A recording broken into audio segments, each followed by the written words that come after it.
السلام علیکم ورحمۃ اللہ وبرکاتہ۔ الحمد للہ رب العالمین والعاقبۃ للمتقین والصلاة والسلام علی اشرف الانبیاء والمرسلین نبینا محمد وعلی آلہ وصحبہ اجمعین وبعد۔ قال اللہ تعالی وما خلقت الجن والانس الا لیعبدون۔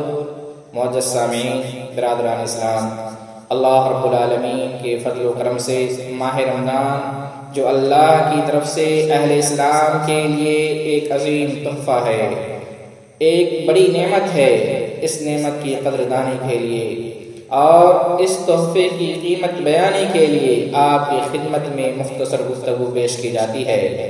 بڑے ہی خوش نصیب ہیں وہ شخص، بڑے ہی خوش نصیب ہیں وہ لوگ جنہیں اللہ رب العالمین نے اس کی حیات میں، اس کی زندگی میں ماہ رمضان نصیب فرمایا تاکہ اس میں زیادہ سے زیادہ نیکیاں کر کے اجر جمع کر سکے، اس میں زیادہ سے زیادہ نیکیاں کر کے اجر کو بٹور سکے۔ رمضان کی بے شمار فضیلتیں قرآن و حدیث کے اندر آئی ہیں۔ سب سے بڑی فضیلت قرآن کریم کا نزول ہے اور اس ماہ کے اندر کیے گئے اجر کا تعلق رب العالمین کے ساتھ خاص ہے، اور اللہ رب العالمین نے ان روزے دار کے لیے جنت کے اندر ایک دروازہ خاص کر رکھا ہے جسے باب ریان کہا جاتا ہے۔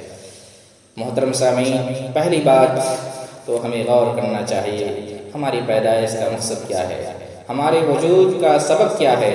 اس کی وجاہت اللہ رب العالمین نے صراحت کے ساتھ کر دی ہے، وَمَا خَلَقْتُ الْجِنَّ وَالْإِنسَ إِلَّا لِيَعْبُدُونِ، کہ میں نے جنوں اور انسانوں کو صرف اپنی عبادت کی غرض سے دنیا میں پیدا کیا۔ اللہ رب العالمین نے اپنی عبادت کی غرض سے، اپنی عبادت کے لیے جنوں اور انسانوں کو پیدا فرمایا ہے۔ یہی مقصد حقیقی ہے، اسی مقصد کے لیے اللہ رب العالمین نے ہمیں یہاں بھیجا ہے۔ جب اس آیت کریمہ پر غور کرتے ہیں تو صاف طور پر پتہ چلا کہ ہماری زندگی کا مقصد صرف اور صرف یہ ہے کہ ہم بہت سارے لہو و لعب سے، دنیا کی لذتوں اور خواہشوں سے ہٹ کر، یہ دنیا جو فنا ہونے والی ہے، جسے ہمیشگی کا مقام حاصل نہیں ہے، یہ ایک رہ گزر کی طرح سے، ایک دوست کی طرح سے جو کسی نہ کسی موقع سے ساتھ چھوڑ دیتی ہے، اسے نہ دوام حاصل ہے اور نہ اس میں بسنے والے کو دوام حاصل ہے۔ اس احساس کے ساتھ میں کہنا چاہتا ہوں کہ ہر آدمی کو چاہیے کہ پوری کوشش کرے کہ اپنے وجود کا مقصد حاصل کر کے اور لوگوں کے سامنے اس کی نشاندہی کرے، خود بھی عمل کرے، دوسرے کو بھی اس کی تعلیم دے۔ جب آیت کریمہ پر ہم غور کرتے ہیں تو اس سے ہٹ کر جب ہم کافروں کی زندگی کا جائزہ لیتے ہیں تو پتہ چلتا ہے اس کی زندگی کا مقصد کیا ہے۔ کافروں کی ہاں اس زندگی کا کوئی تصور نہیں ہے سوائے موج مستی اور عیش و عشرت کے، اس لیے وہ اس کی فکر میں اور اس کی تغودو صرف کھانے پینے اور دنیاوی زندگی کو بہتر سے بہتر بنانے میں لگا ہوا ہے۔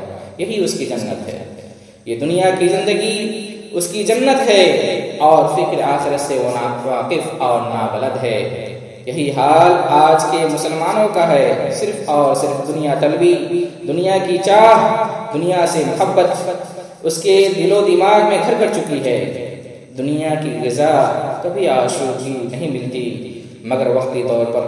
دراصل یہ دنیا دارالامتحان ہے جس کے سمجھنے سے آج ہم سب غافل ہیں۔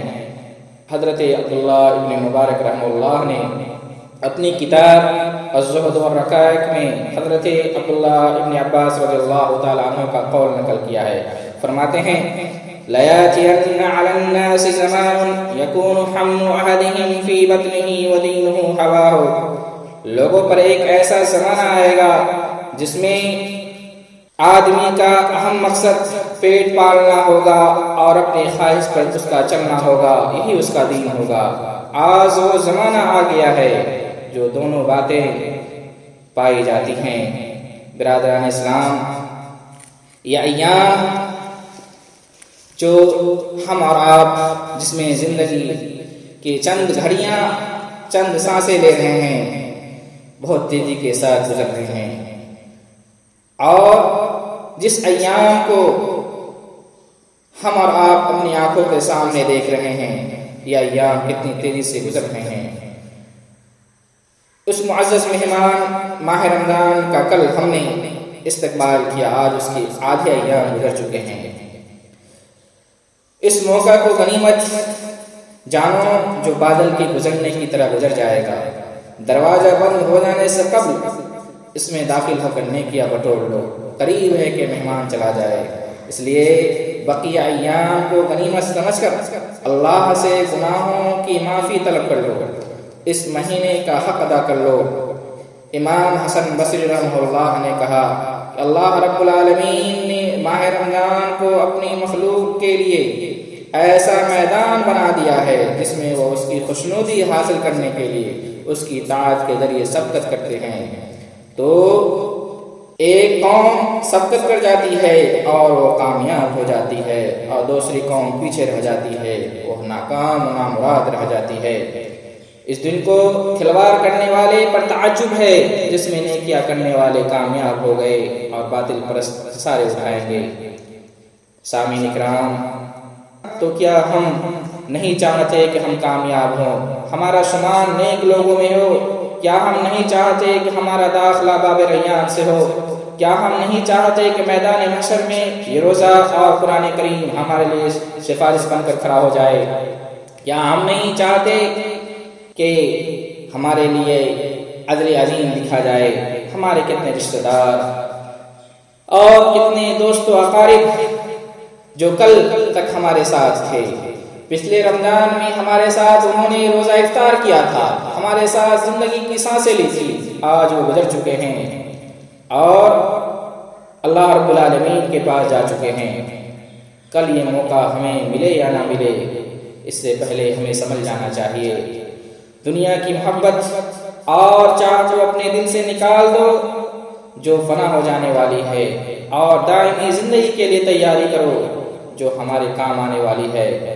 اللہ رب العالمین نے بیان فرمایا، من عمل صالحا من ذکر او انثى وهو مؤمن فلنحيينه حیاة طیبة ولنجزینهم اجرهم باحسن ما كانوا يعملون۔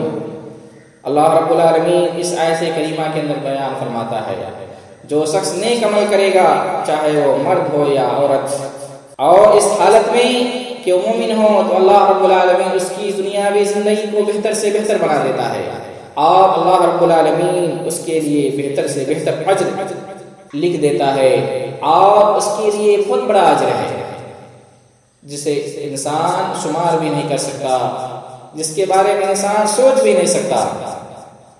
اس لیے اس وقت کو غنیمت سمجھتے ہوئے اللہ رب العالمین سے لو لگائیں، اللہ رب العالمین کی طرف رجوع کریں، اپنے گناہوں سے معافی مانگیں، جو باقی ایام بچے ہوئے ہیں ان میں اللہ رب العالمین کے سامنے سجدہ ریز ہوں، نفلی عبادتیں کریں، اللہ کے سامنے سجدہ ریز ہو کر گناہوں سے معافی طلب کریں۔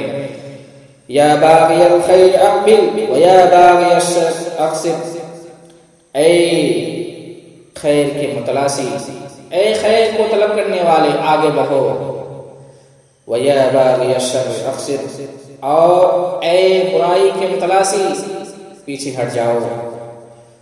ہماری زندگی کا مقصد ہمارے سامنے ہے، جو قرآن و حدیث کی تلاوت، قرآن و حدیث کے فرامین اور قرآن کریم کے ذریعے جو چیزیں ہمیں بتائی گئیں انہی کی طرز پر ہمیں زندگی گزارنی چاہیے۔